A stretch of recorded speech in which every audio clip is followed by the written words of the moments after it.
Señor, gracias, Padre, una vez más por estar aquí con nosotros. Gracias porque nosotros podemos venir a escudriñar tu palabra libremente. Señor, qué gran privilegio tenemos de poder tener una Biblia en nuestras manos e incluso en aparatos tecnológicos, Señor, donde podemos en cuestión de segundos tener tu palabra a disposición, Señor. Y gracias porque tenemos esta libertad, Señor, y queremos no solamente agradecerte, pero aprovechar esta libertad que tenemos de poder escudriñar tu palabra. Sabemos que las cosas que vemos aquí en el libro de Apocalipsis son cruciales para nuestros tiempos el día de hoy. Creemos que tu palabra es real, que tu palabra es verdad. Sabemos que así como cumpliste las profecías acerca de tu primera venida, cumplirás aquellas de tu segunda venida también, que estamos estudiando ahora.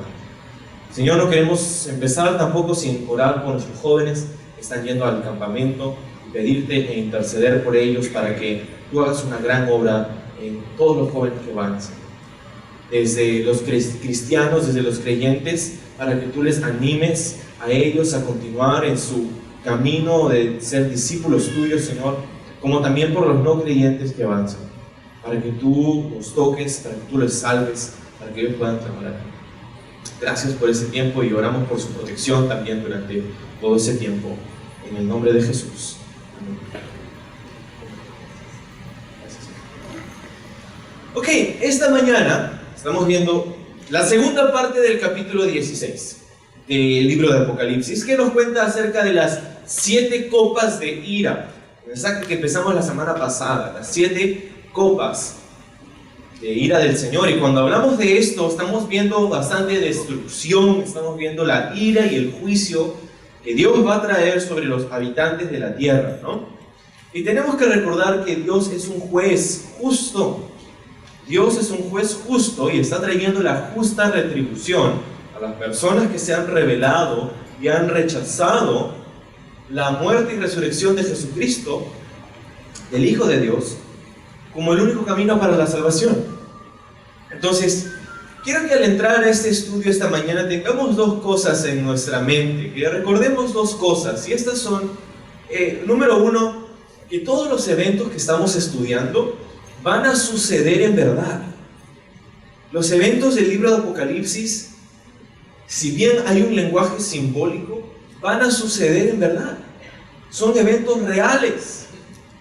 Cuando hablamos de la destrucción, de la contaminación, del caos que va a haber durante este tiempo de gran tribulación, son eventos que van a suceder en realidad. Y número 2, tenemos que recordar que Dios no se complace con la muerte del impío.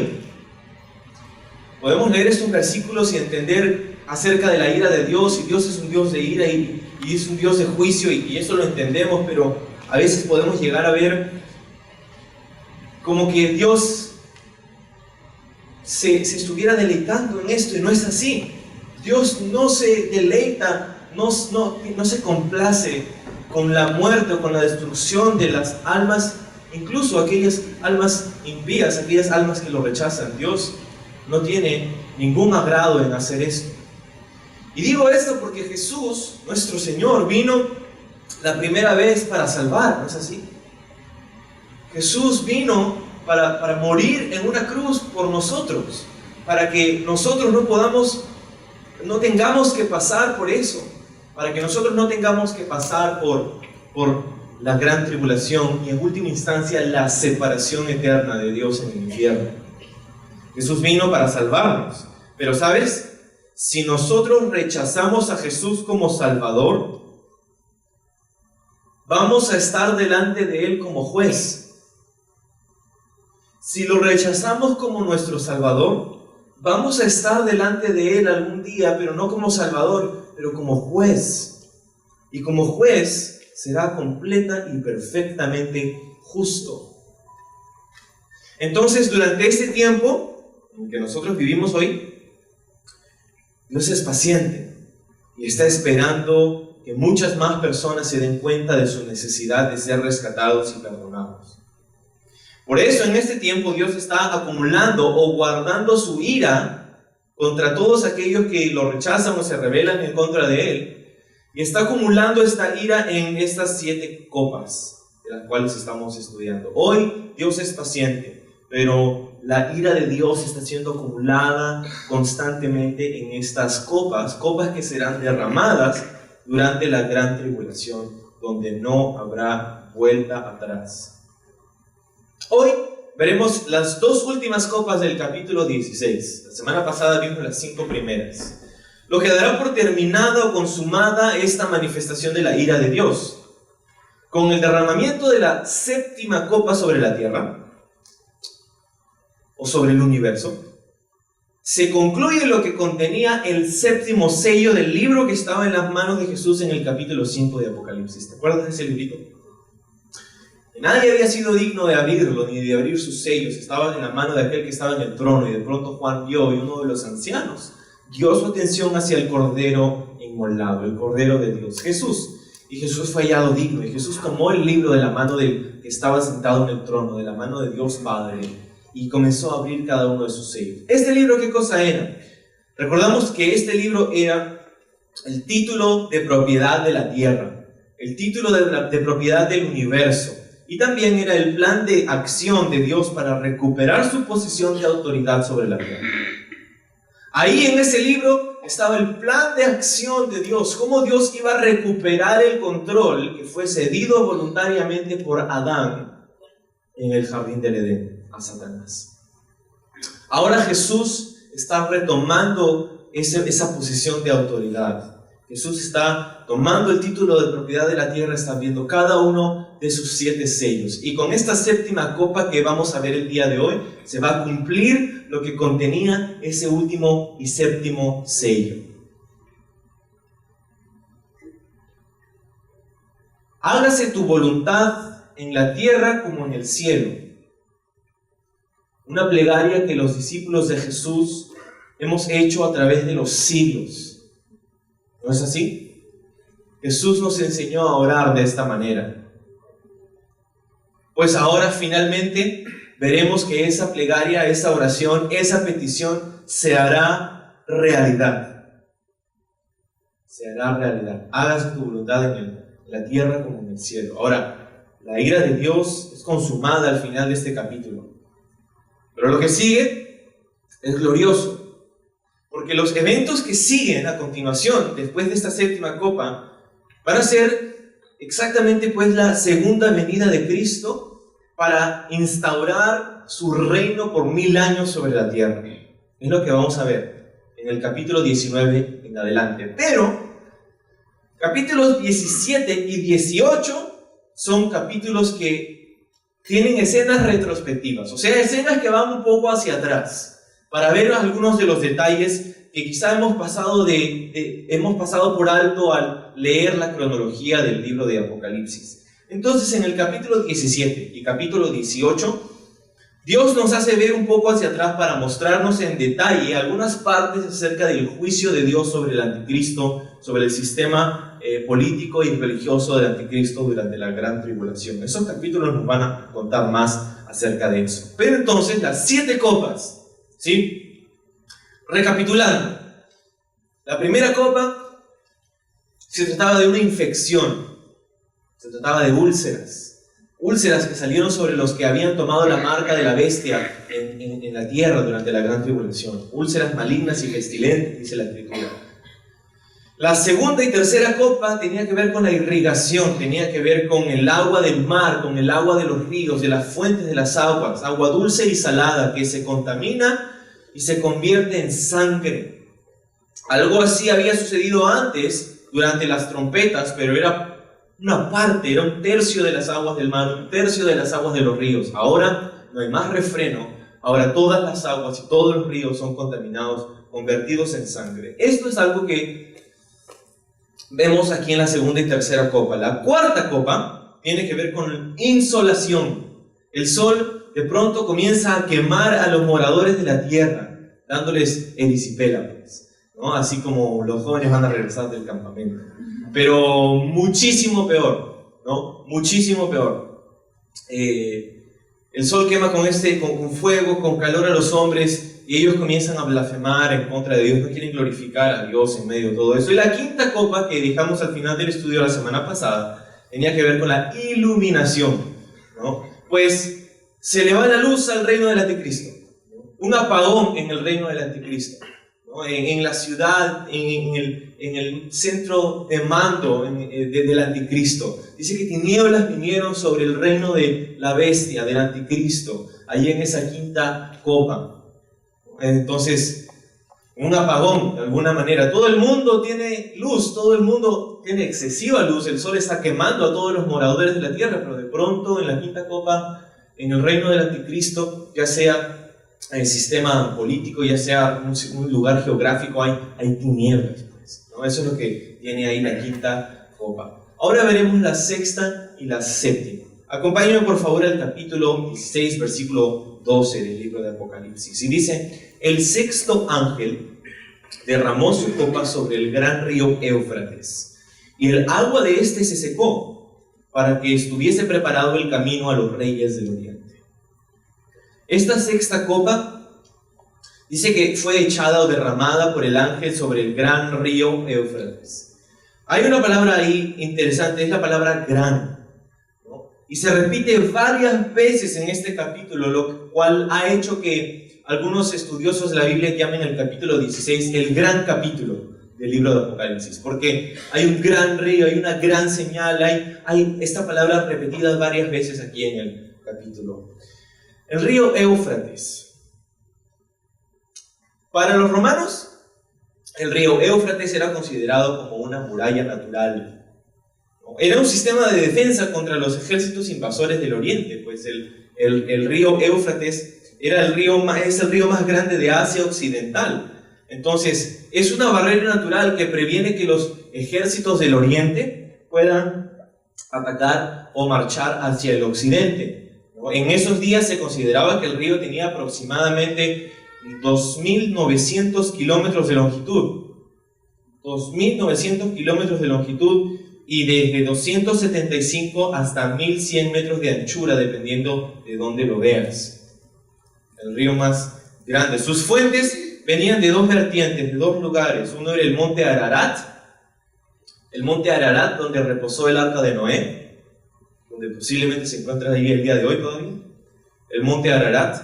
Y luego un lugar conocido como Erzerum. Esos son los vertientes de este río Éufrates. Y este río actualmente pasa por Armenia, Siria e Irak. Es un río muy largo, un río que tiene mucha mención dentro de la Biblia también. Cuando Dios hablaba acerca del jardín del Edén, hablaba acerca de estos 4 ríos que delimitaban la tierra de alguna manera, y hablaba, uno de estos 4 ríos era el Éufrates, ahí en el libro de Génesis. Luego, cuando se trataba de la tierra prometida, cuando Dios le muestra a Abraham la tierra que le había prometido, uno de los límites de la tierra prometida era este río Éufrates también.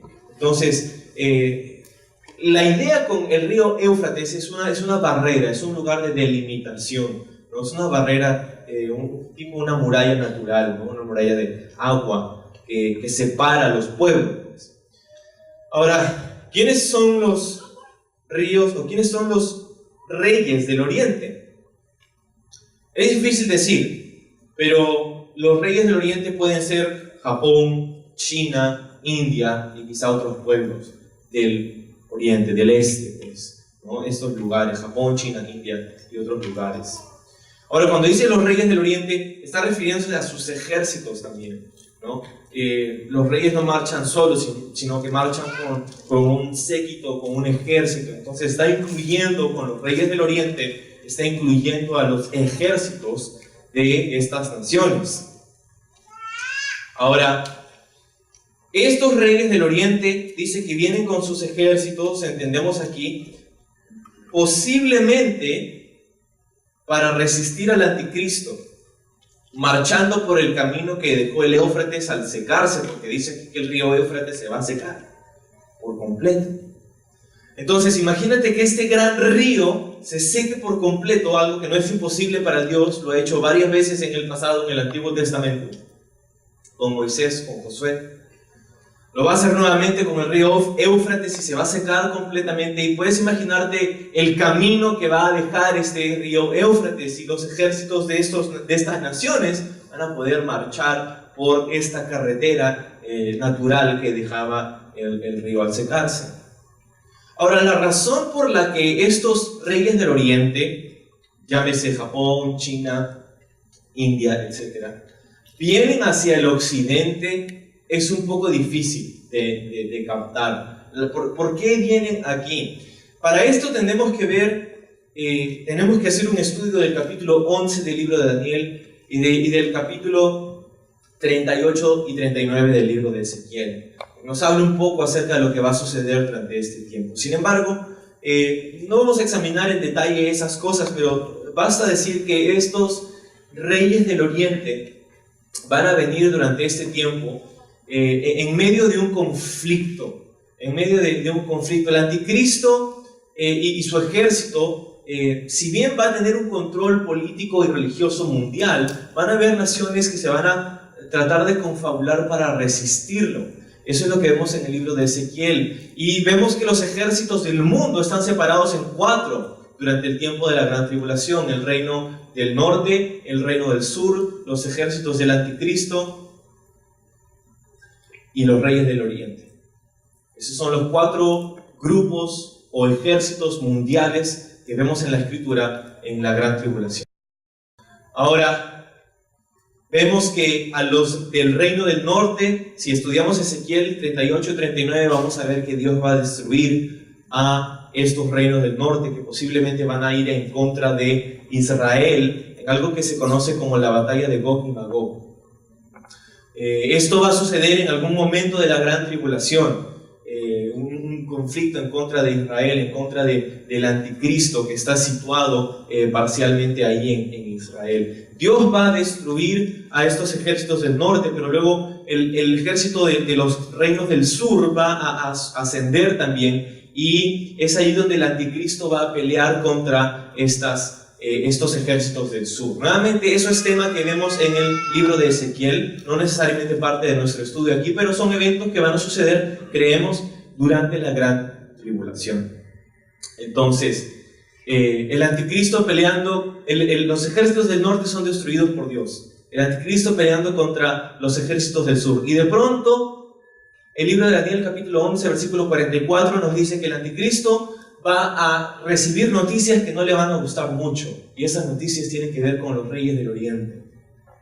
Entonces, entendemos que los reyes del Oriente van a venir, estas naciones van a venir para tratar de resistir y luchar contra el anticristo, y esto es lo que está sucediendo aquí. Entonces, fíjate que Dios tiene control de todo esto. Es el ángel que derrama la 6ª copa sobre el río Éufrates, lo que crea esta carretera para que los reyes del Oriente puedan venir y marchar para resistir al anticristo.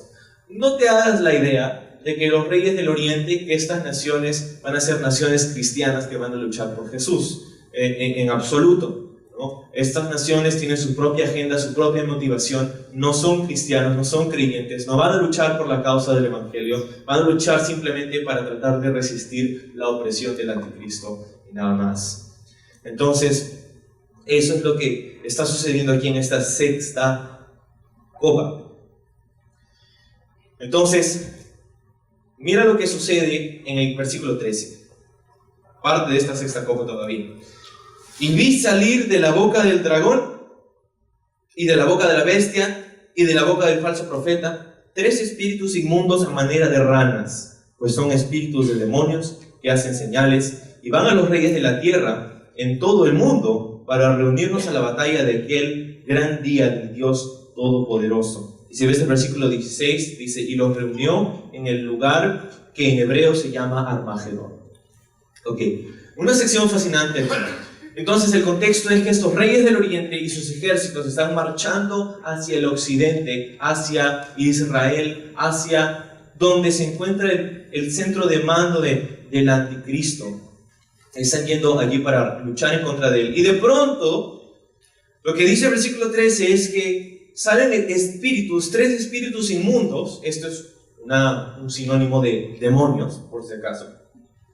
3 espíritus inmundos a manera de ranas. que salen de la boca del dragón, que es Satanás, la bestia, que es el anticristo, y el falso profeta, que es la segunda bestia del capítulo 13.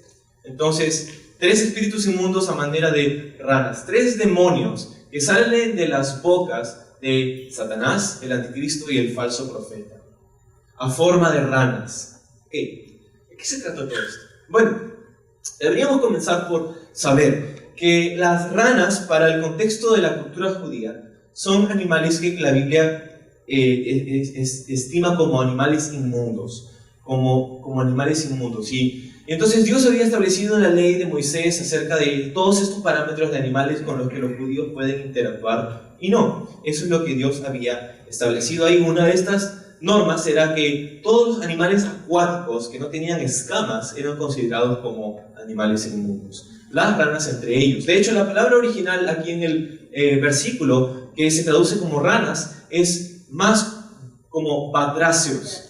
Entonces esa es la palabra allí. Son batracios, y puede ser ranas, pero incluyen sapos y todo esta especie de batracios aquí. Entonces, si las ranas o los batracios eran considerados como animales inmundos para los judíos, eso nos habla acerca del carácter de estos demonios. Entonces, no sabemos si está hablando necesariamente acerca de su forma, de su apariencia física, pero yo creo que más de su apariencia física de estos demonios está hablando acerca de su carácter de animales. Y luego hace una afirmación antes donde dice 3 espíritus inmundos, hablando acerca de demonios, y luego los caracteriza como unas ranas, como animales que eran inmundos. Entonces, estamos hablando del carácter de estos ángeles caídos o demonios, pues, ¿no? Ahora, aquí encontramos algo fascinante también en esto. Dice que estos 3 espíritus inmundos salieron de 3 personas, de Satanás, del anticristo y del falso profeta. Y ahí encontramos una falsa trinidad, o una trinidad impía. Y vemos que Satanás, como dije hace unas semanas, es un copión, ¿no? Satanás siempre ha querido ser como Dios, desde el inicio ha querido ser como Dios, y aquí está manifestando, pues, Dios tiene su trinidad, entonces yo quiero mi trinidad, ¿no? Y entonces él se pone como Dios Padre, luego tiene su anticristo y luego tiene su antiespíritu Santo, que sería el falso profeta. Ahora, el contraste es marcado no solamente en la personalidad de las personas que conforman esta trinidad impía, sino también por, mira lo que hacen. Dice que envían a 3 espíritus inmundos. Es para que te despiertes, no te preocupes. Envían a 3 espíritus inmundos, ¿no? Entonces, es un gran contraste porque Jesucristo, cuando estaba sobre la tierra en su primera venida, Él expulsaba espíritus inmundos. Pero aquí vemos que Satanás envía a espíritus inmundos. Entonces, es un gran contraste aquí. Ahora, ¿cuál es la razón por la que estos espíritus inmundos salen de las bocas de esta trinidad impía de Satanás, el anticristo y el falso profeta? Bueno, el versículo 14 nos dice que estos espíritus son demonios. Si no estaba claro, ahora lo está. Que hacen señales y van a los reyes de la tierra en todo el mundo para reunirnos para la batalla de aquel gran día del Dios Todopoderoso. Es lo que dice ahí el versículo 14. Entonces, lo que está diciéndonos aquí es que en este momento que los reyes del oriente vienen a través de la carretera del río Éufrates, que ahora está seco, el anticristo escucha estas malas noticias y le cae como algo que comió mal, ¿no? Le causa malestar, y dice entonces que estos espíritus inmundos van para engañar, ¿no? Para reunir a todos los seres humanos, a todos los reinos del mundo, para reunir a los seres humanos para la batalla del día del Armagedón, que vamos a hablar acerca de eso en un minuto. Entonces, ¿para qué envía a estos demonios Satanás, al anticristo y el falso profeta? Pues para convencer a estos reyes del oriente de lo necio de su empresa de atacar el anticristo y sus ejércitos. Satanás está enviando estos espíritus, estos demonios, para convencerlos. Oye, no me vas a atacar a mí, pues, ¿cómo vas a venir a atacarme a mí, por favor? ¿No? Envía a sus demonios para que convenzan a estos reyes y con ellos a todas las naciones, dice, del mundo, todos los reinos del mundo. Entonces, esto es un engaño global. No sé si te das cuenta. Es un engaño global.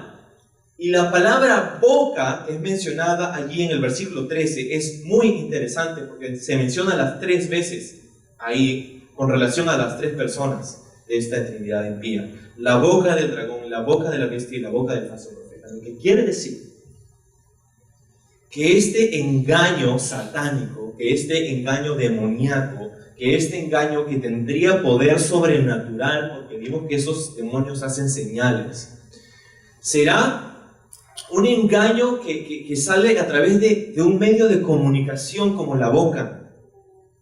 Entonces lo que entendemos es que Satanás, que el anticristo, que el falso profeta durante la gran tribulación van a tener un sistema de comunicación, van a usar medios de comunicación para llegar y alcanzar a todo el mundo, para engañarlos, para que peleen en contra de Dios. Esto no es muy difícil ni muy descabellado al pensar que el día de hoy, yo creo que Satanás todavía tiene un control de los medios de comunicación. Por eso que prendemos la televisión y vemos un montón de impiedad, un montón de pecado siendo glorificado para que todo el mundo aplauda y se rebele en contra de Dios. Entonces, esto que están haciendo Satanás, el anticristo y el falso profeta durante la gran tribulación es algo que están haciendo desde ya. Satanás está controlando los medios de comunicación a través de las personas que son parte de los medios de comunicación para glorificar el pecado, para exaltar la impiedad y para que las personas rechacen a Dios. Eso está sucediendo el día de hoy. Yo creo que nosotros, como creyentes, la iglesia, en este tiempo, necesitamos redimir los medios de comunicación. Porque los medios de comunicación no son malos en sí. Necesitamos redimir los medios de comunicación, utilizar los medios de comunicación para proclamar el mensaje del Evangelio. Tu cuenta de Facebook, tu cuenta de Twitter, tu cuenta de lo que sea, tu red social, tu canal de YouTube. Si en algún momento podemos establecer una radio FM aquí en Lima, ¿no? Es algo que está en mi corazón, a mí me gustaría poder tener aquí, ¿no? Un canal de televisión, redimir los medios de comunicación para proclamar el Evangelio. Si el anticristo y Satanás y el falso profeta lo están utilizando, si Satanás está utilizándolo el día de hoy para proclamar su mensaje impío, ¿por qué nosotros no? Para proclamar nuestro mensaje, el mensaje del Evangelio. Es un sueño que tengo en mi corazón. Pero esto vemos aquí.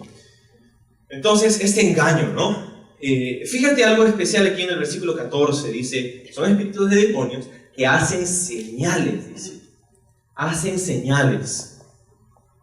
Entonces, no solamente es medios de comunicación o un mensaje o un engaño globalizado. Este mensaje, Satanás está tratando de validar su mensaje a través de el hacer señales. Está tratando de decir básicamente, mira, tú puedes creer que mi mensaje es real porque yo puedo hacer señales. Es básicamente lo que está sucediendo aquí. Toda la gente, oh, wow, oh, sí. ¿Qué tipo de señales? No lo sé. No sé exactamente qué tipo de señales, pero puedes imaginarte el tipo de cosas que puede estar haciendo. Ah, las úlceras, yo te las quito. Ah, no más úlceras. Toda la gente, oh, sí, yo no quiero úlceras, ¿no? Ese tipo de cosas, señales. Ahora, las señales. Tenemos que hablar acerca de esto un momento, porque tenemos que tener mucho cuidado. Satanás, como te dije, está tratando de hacer validar su mensaje a través de las señales. Lo que nos enseña, y porque la Biblia lo dice ahí, y lo dice en muchas otras partes en el Antiguo y el Nuevo Testamento, que Dios no es el único que puede hacer señales y prodigios. Dios no es el único con poder, aunque Él es el Todopoderoso. Los ángeles caídos y demonios también tienen cierto poder para hacer señales, si no, no lo diría aquí la Biblia. Y si Dios no es el único que puede hacer señales y prodigios, entonces sígueme, por favor. Las señales, entonces, no son la confirmación de que una persona viene de Dios. Las señales no son la confirmación de que una persona ha sido enviada por Dios. Ahora, mientras que es cierto que las señales van a seguir a aquellos que predican el mensaje del Evangelio, lo vemos con los apóstoles, lo vemos con Jesús. Él predicaba la palabra, predicaba el arrepentimiento, predicaba acerca del reino de Dios y las señales le seguían. Los enfermos eran sanados y las personas eran sanadas y Dios hacía todo esto. A través de los apóstoles vemos lo mismo. Ellos iban a los diferentes lugares, predicaban el Evangelio y de pronto Dios concedía señales y sanidades y este tipo de milagros y prodigios que acompañaban el mensaje del Evangelio. Es cierto, y eso sucede todavía el día de hoy. El día de hoy, las señales van a acompañar a aquellos que predican el mensaje del Evangelio. Es una realidad, es verdad. Y creo que deberíamos buscar ver más de esas cosas, sin poner un énfasis exagerado en ello. Pero las señales en sí no son la prueba infalible de que una persona fue enviada por Dios. No, pero es que él tiró su chaqueta y se cayó al piso un montón de gente. Oh, debe ser de Dios. Es que hizo así y todo el mundo se cayó. Wow, debe ser de Dios. No. Quizá haga un buen personaje de Dragon Ball o algo así, pero eso no significa que esa persona fue enviada por Dios. Tenemos que tener cuidado, cristiano. Las señales no son la validación o la prueba infalible de que una persona ha sido enviada por Dios. Tenemos que tener cuidado, porque Dios no es el único que puede hacer señales. Tenemos que validar el mensaje y la manera en cómo esa persona vive. El mensaje. ¿Cuál es el mensaje? Si el mensaje está de acuerdo con lo que enseña este libro, la palabra de Dios. Y si su estilo de vida refleja que en verdad esa persona cree lo que está establecido en la palabra de Dios. Es muy importante. Las señales, los prodigios, los milagros, Dios lo puede permitir, como que también Satanás lo puede falsificar. Pero eso no debería ser nuestro motivo de convencernos de que una persona fue enviada por Dios. ¿No? Espero que esté muy claro, porque es muy importante. Esta es la manera, la razón por la que hago tanto énfasis en esto, es porque esa es la manera en cómo Satanás va a engañar a la gente en la gran tribulación para pelear en contra de Dios. Para pelear en contra de Dios. Es increíble. Ahora, es claro para mí, y espero que para ti también, que el tipo de gobierno durante la gran tribulación va a ser una dictadura. Una dictadura. Cada vez que los dictadores se han levantado en alguna parte de la tierra, en alguna parte de la historia, casi siempre tienen a través de la historia vemos, los dictadores no siempre comienzan como dictadores. De hecho, nunca comienzan como dictadores. Comienzan como defensores del pueblo, ¿no? Comienzan pretendiendo defender la causa del pueblo ante un problema, ante una autoridad. Pretenden eso al inicio. Número 2, después buscan traer una solución radical a los problemas de la sociedad, ¿no? Siempre comienzan así. Y el número 3, inicialmente son aceptados y reverenciados por la multitud. Pero una vez en el poder, hacen uso de la política y de la religión, ojo, de la religión, para controlar al pueblo al que prometieron defender. Muchas veces las dictaduras están amarradas con alguna forma de sistema religioso para controlar a las personas. Eso es lo que ha sucedido a través de la historia. Y por último, le dan la espalda a la gente y trabajan para hacer cumplir su propia agenda, asesinando usualmente a miles de personas en el proceso. Esto ha sucedido a través de la historia y créeme, va a suceder durante el tiempo de la gran tribulación. Es triste, pero va a suceder. La gente va a ser engañada. Ahora, es incomprensible para nosotros cómo estas personas podrían pensar que pueden pelear contra Dios y ganar. Yo no lo termino de entender. Pero la verdad es que sus corazones están tan endurecidos y su entendimiento tan cegado que piensan que pueden hacerlo.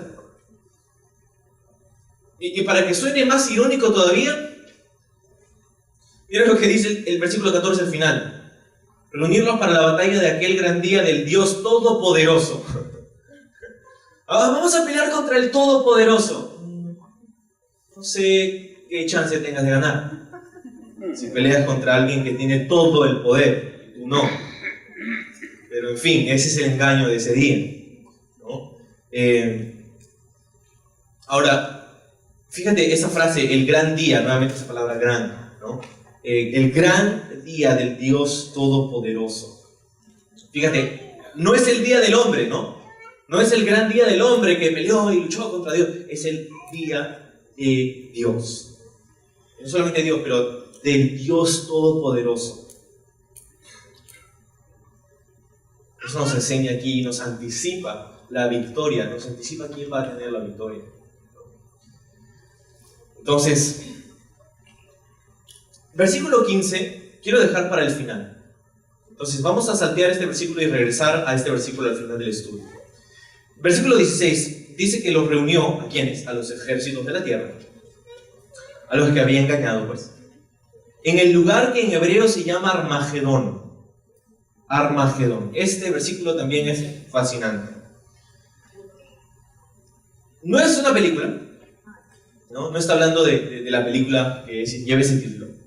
De hecho, Armagedón habla no solamente de un lugar geográfico, pero habla de una serie de conflictos bélicos al final de la gran tribulación. Entonces, Armagedón viene de dos palabras. Si dice que el nombre está en hebreo Armagedón viene de dos raíces. Har, H-A-R, que significa monte o cerro, y Megiddo, que es un lugar en Israel. Har, Megiddo, Armagedón. Es esa la raíz de esta palabra. Ahora, monte Megiddo es interesante porque Megiddo en la Biblia tiene diferentes nombres. Es conocido como el Valle de Esdraelón, como el Valle de Jezreel, y se encuentra al sur de Nazaret en Galilea, entre Samaria y Nazaret. Se encuentra ahí. Si tienes un mapa en tu Biblia puedes ver dónde está, ¿no? Entonces, se encuentra al sur de Nazaret, ahí, ¿no? Y es un valle, ¿no? Ahora algunos críticos dicen monte Megiddo, pero el monte Megiddo no existe, no hay ningún monte que se llame Megiddo. Es cierto, no hay ningún monte que se llama Megiddo, pero sí hay un valle que se llama Megiddo o Jezreel o Esdraelón, y este valle, como es la realidad en todos los valles, un valle y un monte son parte de una misma topografía, ¿no? El monte y el valle, no otra vez el monte. Entonces, es parte de una misma geografía, es un lugar, es una llanura. Entonces, Armagedón apunta a este lugar, ¿no? A este lugar de la llanura de Esdraelón, del valle de Jezreel. Ahora, este lugar es muy curioso porque tiene muchas menciones en la Biblia. Este es el lugar, por ejemplo, en donde Débora pelea contra Sísera en Jueces capítulo 5. ¿No? Es también el lugar donde Gedeón, ¿recuerdas a Gedeón? Él pelea y derrota a los madianitas. Es en este lugar, ¿no? En Megiddo, en Jueces capítulo 7. Es el lugar donde Faraón pelea contra Josías en Segunda de Reyes capítulo 23. Entonces tiene varias menciones y cada mención que vemos tiene una relación con batalla, con guerra, con sangre, con lamento. Es lo que vemos en la Biblia cuando vemos este lugar. Ahora, ¿por qué ahí? Ya sabemos qué van a hacer. Dice, bueno, ¿quiénes van a estar ahí? Los ejércitos del anticristo y los ejércitos de todos aquellos en la tierra a quienes el anticristo ha engañado van a estar ahí. ¿Para qué? Para pelear contra Dios, ¿no? Ahora, ya sabemos dónde van a estar. Esta llanura de Esdraelón, en el valle de Jezreel, ahí en Megiddo, ¿no? Ahora, ¿por qué ahí? Como hemos visto, es un lugar de batalla, pues. Es una llanura muy interesante. De hecho, creo que Napoleón Bonaparte nos da la respuesta. Napoleón, en el año 1799, estuvo en este lugar para una de sus batallas definitivas. Y él dijo acerca de este lugar de Megiddo, él dijo, no hay lugar más apropiado para la guerra que este. Y Napoleón también dijo, es el más natural campo de batalla en toda la tierra. Napoleón dijo esto: el campo de batalla más natural en toda la tierra. Entonces, ahí entendemos que la razón por la que es este lugar es porque es un lugar perfecto para la batalla. Ahora, este es el lugar en donde va a ser el inicio de esta batalla contra Dios y sus ejércitos, a la segunda venida de Jesús. Pero el fruto de esta batalla nos fue descrito en el capítulo 14, versículo 20, anteriormente. El fruto de esta batalla está registrado ahí en Apocalipsis 14, 20, y dice: y fue pisado el lagar fuera de la ciudad, y del lagar salió sangre hasta los frenos de los caballos por 1600 estadios. Es una masacre. Entonces, la batalla de Armagedón no es una batalla, no es una pelea, un conflicto, es una serie de conflictos bélicos que anticipan la segunda venida de Cristo. Y el resultado de todo esto va a ser la masacre de todos esos ejércitos que van a estar peleando contra Dios, ¿no?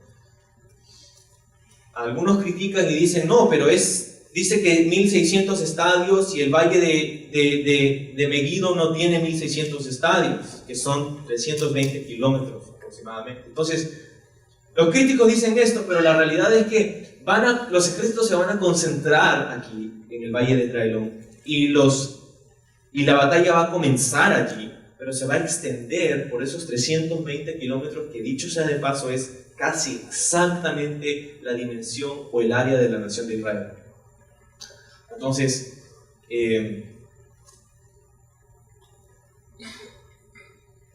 esa es la batalla de Armagedón, de la cual vamos a estudiar más adelante. Versículo 17 dice: el séptimo ángel derramó su copa por el aire, y salió una gran voz del templo, del cielo, del trono, diciendo: hecho está.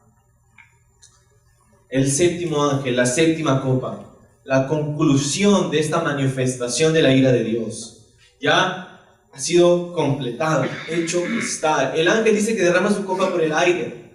Vamos a ver que esto tiene implicancias que tienen que ver con tormentas y con granizo y estas cosas que vamos a ver en un momento más. Pero lo primero que sucede al ser derramada esta última copa es que sale una voz del templo, que claramente es la voz de Dios, que dice: hecho está, consumado, está terminado, ya no hay vuelta atrás. Es lo que está diciendo. El destino de todo ser humano, fíjate, está marcado por estas palabras.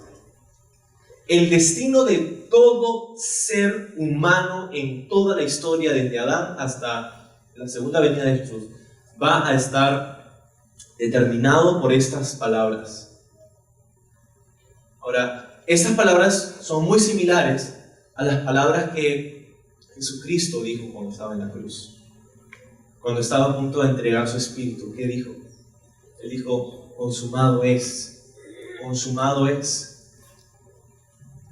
Y todo ser humano va a ser marcado hacia su destino eterno por estas palabras, ya sea por Jesús en la cruz al pagar el precio por nuestra redención, diciendo: consumado es, recibiendo el perdón de todos nuestros pecados, o dichas aquí por Dios al consumar su ira sobre la tierra y sobre una humanidad rebelde. Todo ser humano va a estar dentro de uno de estos dos grupos. Aquellos a quienes Jesús puede decir: consumado es, acerca de la redención de nuestra alma, o aquellos a quienes Dios dice al final: hecho está, y recibimos el juicio de Dios porque hemos rechazado el mensaje de Jesús. Hecho está. Versículo 18, aquí vemos el impacto de esta séptima copa. Hubo entonces relámpagos y voces y truenos y un gran temblor, nuevamente esa palabra gran, temblor de tierra, un terremoto tan grande, realmente grande, el cual no lo hubo jamás desde que los hombres han estado sobre la tierra. Y la gran ciudad fue dividida en 3 partes, y las ciudades de las naciones cayeron, y la gran Babilonia vino en memoria delante de Dios para darle el cáliz del vino del ardor de su ira. Entonces mira,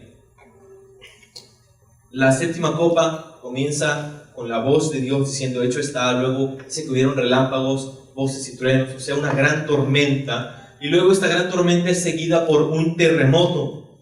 Ahora, la palabra terremoto es lo que nosotros tenemos también en español como sismos, ¿no? Es un sismo, es un terremoto, y la palabra anterior es megas, un megasismo, es un gran terremoto, ¿no? Y es tan grande. Ahora, ya hubo un terremoto registrado en la Biblia en la gran tribulación, pero ahora este es mayor terremoto, dice, porque dice, no hubo un terremoto así desde que los hombres han estado sobre la tierra. O sea, esto es algo que ninguno de nosotros ha experimentado en ninguna parte de la historia jamás. Un terremoto de magnitudes increíbles. Tanto así que dice que la gran ciudad, y la gran ciudad es Jerusalén, fue dividida en 3 partes. Eso tiene que ver con el resultado de este terremoto. Fue dividida en 3 partes, y las naciones, las ciudades de las naciones cayeron. Aquí, esto es un terremoto global. Las ciudades de las naciones.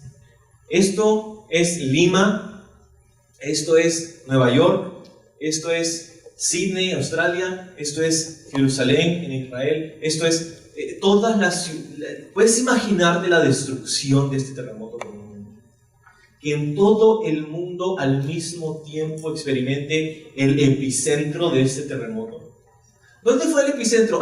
En todo el mundo. Wow. Sí, en todo el mundo. Entonces, este es obviamente un evento global. Ahora, es muy posible, muy probable que estos cambios tengan que ver con la restauración de la tierra para el milenio de Jesús. Algo tiene que suceder a nuestro medio ambiente para que nos permita vivir por 1000 años sin morir. Los 1000 años que Jesucristo va a reinar físicamente sobre la tierra, el milenio de Cristo. Algo tiene que pasar, porque hoy día pasamos en 60, 70, 80, 90, 100, 110 años. Y ahí no más. Pero algo tiene que suceder, porque dice que durante el milenio no va a haber más muerte. Algo tiene que pasar en nuestro universo, algo tiene que pasar en la tierra para que esto sea posible nuevamente. Hay algunos científicos cristianos que estudian lo que sucedió en la caída y lo que sucedió luego en el diluvio, en el tiempo de Noé. Y cuando las fuentes de las aguas se quebraron de los cielos en la atmósfera y del suelo, del subsuelo, los continentes comenzaron a formarse o separarse, porque se cree que antes era todo una sola masa de tierra, y el resto era todo agua. Y cuando fue el momento del diluvio, se cree que estas grietas, se hicieron grietas por las cuales salió disparada esta agua hacia el cielo, y luego llovió de tal manera como lo muestra el libro de Génesis en el diluvio, y esto hizo que los continentes se comenzaran a separar, y eso es lo que generó lo que hoy día conocemos como nuestra geografía, ¿no? Y algunos también dicen que esto también, esta excesiva masa de agua durante el diluvio, hizo que el eje sobre el cual gira la Tierra se inclinara. Y esto es un hecho científico. La Tierra, el eje de la Tierra sobre el cual gira está inclinado. Entonces, esto es lo que algunos piensan que es lo que ha llevado a la formación de los polos y lo que sucede en nuestro medio ambiente y la destrucción de nuestro medio ambiente. Entonces, vemos un cambio de lo que Dios creó al inicio, porque lo que Dios creó al inicio, muchos piensan, es un escenario idílico en donde el hombre podía vivir para siempre. Cuando leemos las genealogías del libro de Génesis, vemos que los hombres vivían 600, 700, 800, 900 años. Lo que estamos viendo aquí es que Dios está usando la gran tribulación para hacer de la tierra como un cubo Rubik's. ¿Has visto el cubo Rubik's? Ese que tiene colores y vas haciendo así. Dios está configurando la tierra nuevamente. ¿Para qué? Para poder instaurar su reino por 1000 años. Las condiciones climáticas van a cambiar. Entonces,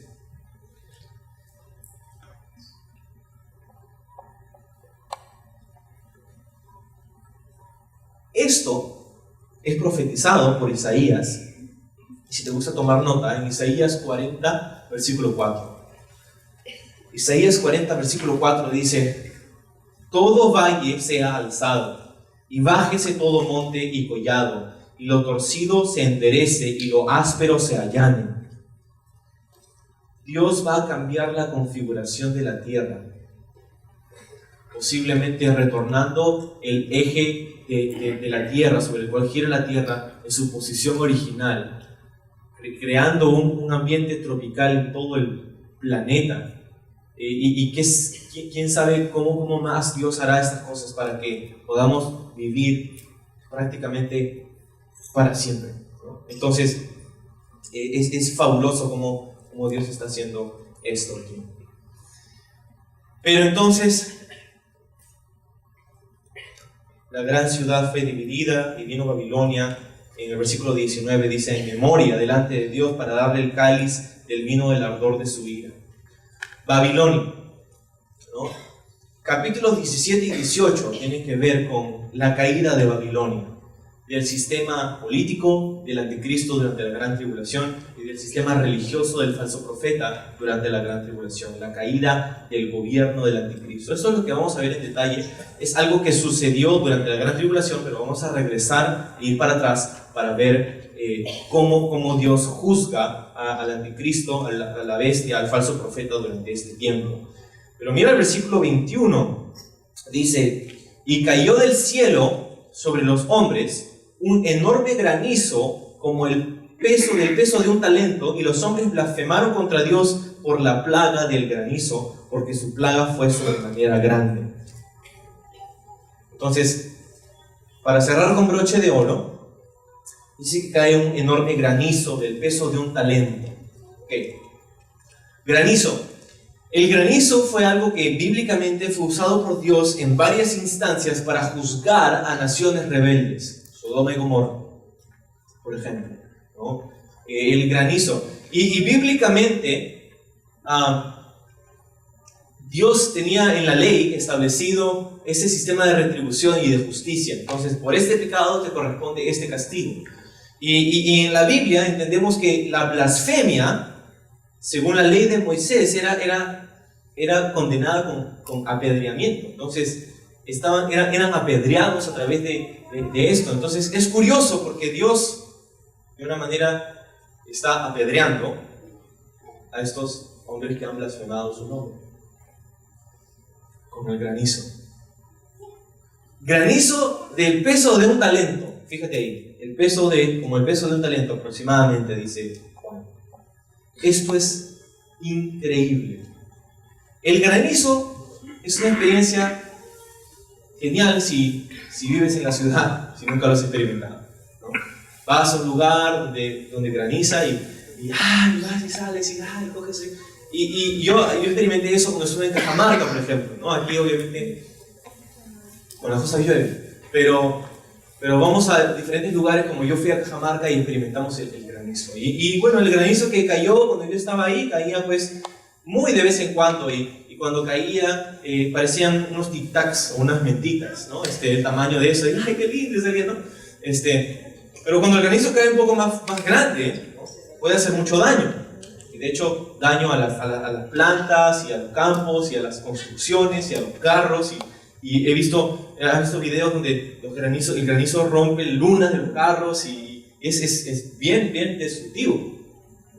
Ahora, hoy día, ¿no? el granizo tiene pues una medida no muy exagerada, pero lo que vemos aquí acerca del peso del granizo que va a caer en este tiempo: un talento.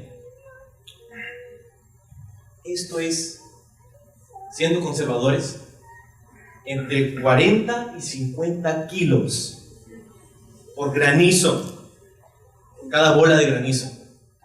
Entre 40 y 50 kilos. ¿Sabes cuánto pesa una bola de boliche, de bowling? Entre 6 y 7 kilos. Entre 6 y 7 kilos. Ahora imagínate 40 o 50 kilos por granizo, que cae a una velocidad aproximada de 120 kilómetros por hora. Ao. Es posiblemente el tamaño de una pelota de básquetbol. O una medicine ball, esas con las que hacen ejercicios. Es increíble. Y dice al final del versículo 21, y los hombres blasfemaron contra Dios por la plaga de granizo, porque su plaga fue sobremanera grande. Sí, ya lo creo, muy grande, ¿no? Pero los hombres blasfemaron contra Dios. Ahora, esto es lo que culmina esta manifestación de la ira de Dios. Iglesia, lo que sigue es glorioso. No puedo esperar llegar al capítulo 19, donde dice ahí lo próximo que sucede, inmediatamente después de esto, en el capítulo 19, solamente voy a leerte un versículo, dice: entonces vi el cielo abierto, y he aquí un caballo blanco, y el que lo montaba se llamaba Fiel y Verdadero, y con justicia juzga y pelea. Eso es lo que viene. Pero vamos a tener que pasar por capítulos 17 y 18 para ver acerca del juicio de Dios contra Babilonia, contra el anticristo y contra el falso profeta. Ok, ahora sí vamos a terminar regresando al versículo 15 que nos salteamos hace un momento. Dice: he aquí, yo vengo como ladrón, bienaventurado el que vela y guarda sus ropas para que no ande desnudo y vean su vergüenza. Ahora, estas letras están en rojo, lo que obviamente quiere decir que son hechas por Jesús, porque si son letras en rojo son de Jesús. Así es. Bueno, si tienes una versión en la Biblia donde tienes las letras rojas con edición roja, entonces puedes entender que estas palabras son de Jesús. Y Jesús dice: he aquí, yo vengo como ladrón. Jesús está prometiendo acerca de su venida. Está prometiendo que su venida va a ser real. Dice: yo vengo. Yo vengo. Hay algunas personas que dicen: no, Jesús no va a venir. Jesús ya vino, o algo así. Pero si Jesús está prometiendo su venida después de la gran tribulación, aquellos que piensan que Jesús ya vino por segunda vez tienen un gran problema, porque no podemos poner todos estos eventos en la historia. No podemos. Entonces, Jesús va a venir después, en su segunda venida, después de la gran tribulación, y dice ahí: yo vengo. Pero aquí hay una mención específica, porque Jesús está poniendo aquí este versículo como un sanguchito en medio de la sexta y la séptima copa, ¿no? Está ahí este versículo. Y mira, que en realidad, ¿para quién es este versículo? Nos deberíamos preguntar. Jesús dice: yo vengo como ladrón, bienaventurado el que vela y guarda sus ropas para que no ande desnudo y vean su vergüenza. Yo creo que esa es una interrupción intencional de Jesús en medio de la historia para nosotros los lectores. En medio de todo esto tenemos que recordar que Jesús viene pronto y dice: vengo como ladrón. Jesús se llama ladrón a sí mismo, que no está hablando acerca de su carácter, pero está hablando acerca de cómo va a ser su venida como ladrón. Jesús hablaba acerca de esto en Mateo 24, luego 1 Tesalonicenses 5, 2 de Pedro 3, Apocalipsis 3:3. Jesús dice: yo vengo como ladrón en la noche, o sea, cuando menos lo esperas. Qué bueno fuera que un ladrón anuncie su venida, ¿no? Mañana a las 10 de la noche. Prepárate. Qué bonito sería, ¿no? Sí, bien preparado voy a estar. Pero no lo hacen, ¿no? Es ilógico, no lo hacen. Y eso es lo que está diciendo aquí Jesús. Va a ser en un momento inimaginable, va a ser un momento donde no vas a estar esperándolo. ¿Y cuál es la exhortación de Jesús? Dice: bienaventurado, esta palabra significa feliz, el que vela, o sea, no duerme, y guarda sus ropas para que no ande desnudo y vean su vergüenza. ¿De qué se trata todo esto? Bienaventurado el que vela, el que está despierto. Entonces, si tú estás despierto de día, bienaventurado eres, ¿no? Si estás dormido, pero no habla de esto necesariamente, habla de velar en el sentido de estar a la expectativa de la venida de Jesús. Tenemos que ansiar la venida de Jesús. Hay algunas personas que dicen: no, Jesús, pero yo estoy muy ocupado, ¿no? Y hay algunos, incluso creyentes, que quieren que Jesús no venga todavía, ¿no? Y algunos dicen: no, pero es que hay muchas cosas que hacer, ¿no? Hay muchas cosas que hacer. No. Sí, queremos hacer todas estas cosas, queremos estar activos y ser intencionales y servir al Señor, pero ¿sabes qué? Prefiero 1000 veces estar en esa comunión íntima con mi Señor Jesús en su venida. Entonces, aquí dice, bienaventurado el que vela. Si nosotros ansiamos con esas expectativas la venida de Jesucristo, vamos a ser bienaventurados. ¿Por qué bienaventurados? Bueno, pues porque Primera de Juan 2:28 dice: ahora, hijitos, permaneced en Él, para que cuando se manifieste, o sea, cuando venga, tengamos confianza, dice, para que en su venida, fíjate, no nos alejemos de Él avergonzados. A veces la vida tiende a drenar, a chupar esta esperanza de nosotros. La carrera, el trabajo, la familia y los planes, y tiende a extraer, a extirpar esta esperanza bienaventurada. ¿Sabes qué? Nosotros tenemos que luchar en contra de eso, porque sabemos que Jesús puede venir verdaderamente en cualquier momento, y Él dijo que sería como un ladrón en la noche, o sea, cuando menos lo estamos esperando. Por eso Jesús dice: vela. Y luego dice: el que guarda sus ropas para que no ande desnudo y vean su vergüenza. Ese es un gran consejo prácticamente para cualquier situación en la vida, ¿no? O sea, no andes desnudo, ¿no? Especialmente aquellos solteros. Pero en la Biblia la vestimenta es una representación de la justicia de la persona. La justicia de la persona. Entonces, por eso vemos vestiduras blancas cuando hablamos acerca de los diferentes grupos en el cielo, en la tierra, los sellados, los blanqueados, vestidos de lino fino, vestidos de vestiduras blancas, o sus vestidos manchados con la sangre del cordero. Estamos hablando acerca de la justicia de la persona. Y lo que Jesús está diciendo aquí es que Él espera que nosotros, como sus hijos, le esperemos preparados. Y la imagen es casi como la de un ejército. Cuando un ejército estaba en campaña, tenía que descansar, tenía que dormir, pero los ejércitos, los soldados, dormían con su ropa cuando estaban en campaña, porque sabían que en cualquier momento podrían venir un ejército invasor, en cualquier momento podían ser motivo de una emboscada, y tenían que estar listos para estar de pie y comenzar a pelear inmediatamente. Esta es la idea. Tenemos que estar listos y preparados para que no andemos desnudos, dice, y vean nuestra vergüenza, lo que dice Primera de Juan ahí 2:28. Que no nos alejemos de Él avergonzados cuando Él venga.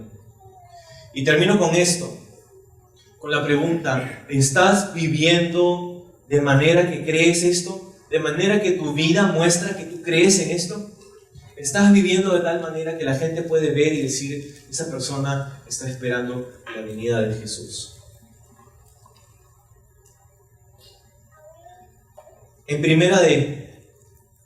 segunda de Pedro, capítulo 3, versículo 11, dice: puesto que todas estas cosas han de ser desechas, hablando acerca de las cosas materiales, ¿cómo no debéis vosotros andar en santa y piadosa manera de vivir?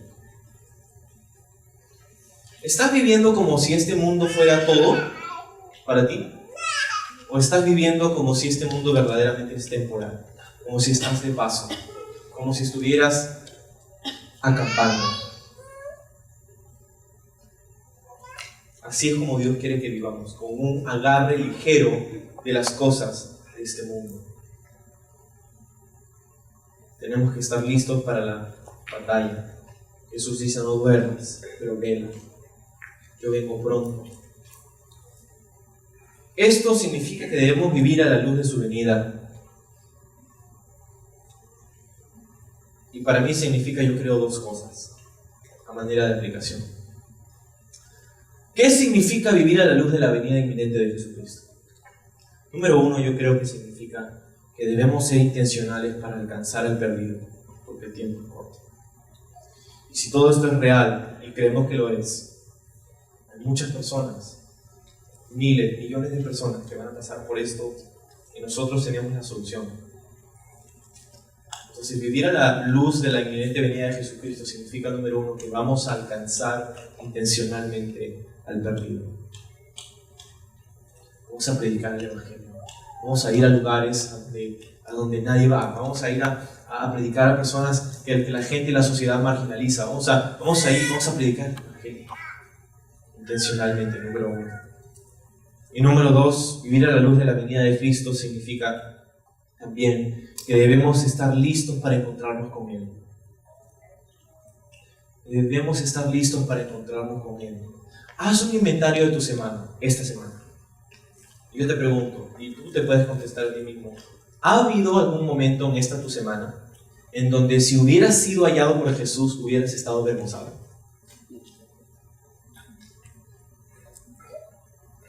¿Ha habido un momento en esta tu semana en la que si Jesús hubiera venido, hubieras dicho, Señor, no todavía? O Señor, no me veas, hubieras estado avergonzado o atemorizado. ¿Qué tal en este momento? Si Jesús viniera en este mismo momento, ¿irías con tus brazos abiertos para ser cargado y recogido por Él? ¿O te alejarías de ir avergonzado? ¿O cómo está tu corazón? Quiero decirte que no hay condenación, dice, para aquellos que están en Cristo Jesús. Y Él ha muerto para que nosotros podamos escapar de esa condena, y ha resucitado para darnos la esperanza de nuestra vida eterna en Él. Tenemos que estar a cuentas con Él. Entonces debemos vivir a la luz de su venida, alcanzando al perdido y estando listos para encontrarnos con Él en cualquier momento. Y si hay algo en tu vida que te hace decir no, Señor, si hay algo en tu vida que hace que retrase su venida o que te avergüences si es que Él viene en ese momento, sabes que eso es algo que tienes que dejar de hacer. Sabes que eso es algo que tienes que dejar atrás. Porque no queremos que Jesús nos encuentre y que seamos avergonzados por lo que estamos haciendo en ese momento.